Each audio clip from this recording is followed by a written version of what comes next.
Docteur Ouzan, vous avez mis l'accent sur le diagnostic, sur les diagnostics, autant de la maladie d'angine de poitrine que de l'infarctus du myocarde. C'est quoi le traitement post-infarctus? Alors, le traitement post-infarctus va dépendre en fait de la répercussion de l'infarctus sur la fonction ventriculaire gauche. Vous avez deux types d'infarctus. Vous avez le petit infarctus du myocarde qui va être traité immédiatement, qui va laisser très peu de séquelles au niveau de la fonction cardiaque. Comprenez que la fonction cardiaque est l'élément principal du patient. La pompe du cœur est le ventricule gauche que vous voyez là. Quand l'artère interventriculaire antérieure est bouchée, que le ventricule gauche n'est pas perfusé, il va perdre sa contractilité. C'est cette artère-là, hein? Voilà, il va perdre sa contractilité.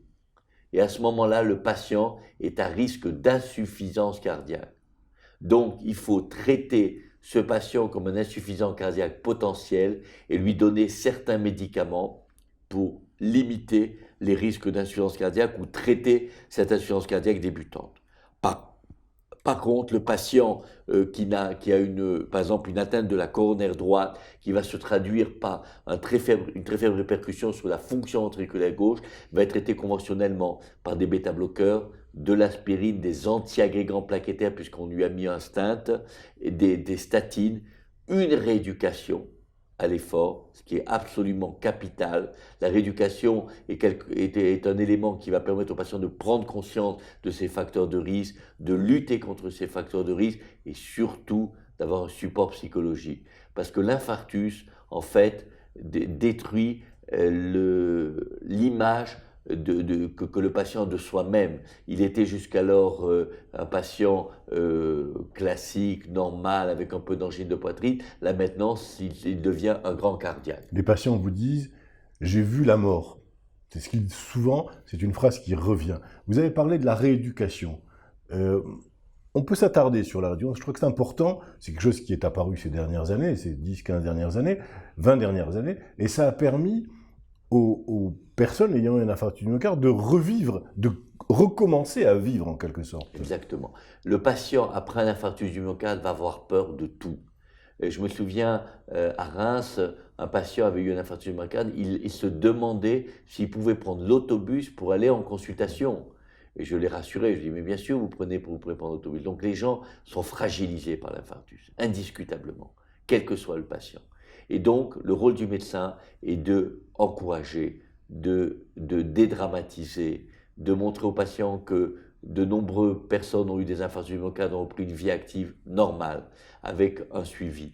Donc, le rôle du médecin est capital dans ce sens. La rééducation est absolument capitale, parce que ce sont des patients qui vont avoir peur de faire un effort, puisque l'infarctus est survenu après un effort minime ou sans effort. Donc il va falloir se réhabituer à faire des efforts. Et quand on fait des efforts sous surveillance médicale dans un centre de rééducation, c'est beaucoup plus facile.